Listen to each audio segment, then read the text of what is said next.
think it's appropriate. I don't think free is necessarily a new thing, but JP Morgan is one of the largest financial services companies out there. They're spending billions of dollars on technology. So anytime you see a big firm kind of make a splash like this, I think it's a little bit concerning. I wouldn't say it's surprising. We've been talking about commission pricing for the industry being commoditized, and it's going to come under more pressure. So there are firms like Schwab that are underwriting new clients at free today. They have promotions for some individuals at zero commission. So it's not necessarily a new thing, and I think that's why the market's taking it a little bit in stride. And we talk to investors about this, but I do think it's indicating the direction here that pricing is coming under pressure in areas like commissions, in areas like investment product fees, parts of the market that are commoditized. And so, it's something that I think we're going to have to continue to watch. And then really, what type of reaction do we see from some of the competitors here? Do they react, or do they watch, wait, see if growth is impacted at all? But clearly not a positive, especially given the muscle that JP Morgan has. Yeah, Gerard, what is the play longer term for JP Morgan here? Obviously, they're not in the business of giving away financial services.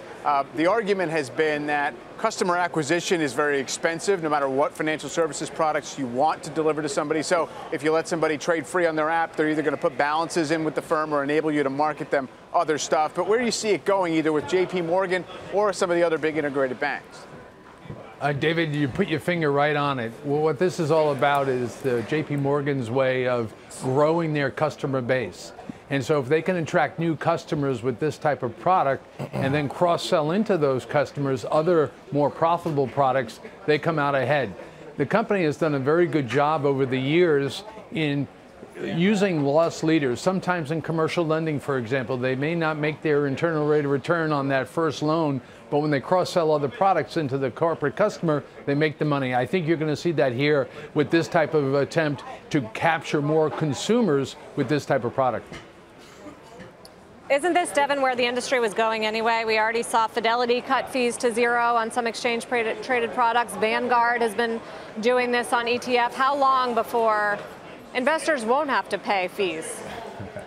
I mean, that's a million-dollar question, but clearly we're going lower. Right now, a lot of the standalone brokerage firms are generating operating margins of 40 to 50%. And so when you're at a really high level of profits, you can take some of that money and invest it into your platform, obviously adding new products and services, but you can also invest into pricing. And I think that's what we're seeing here. And the fact that the backdrop is so favorable today, you're seeing that pace of evolution kind of accelerate. So what's happening really is technology as the backbone here is allowing firms to provide offerings to their customers at price points that we've never seen before, but it's also a scale game. So you have to have scale.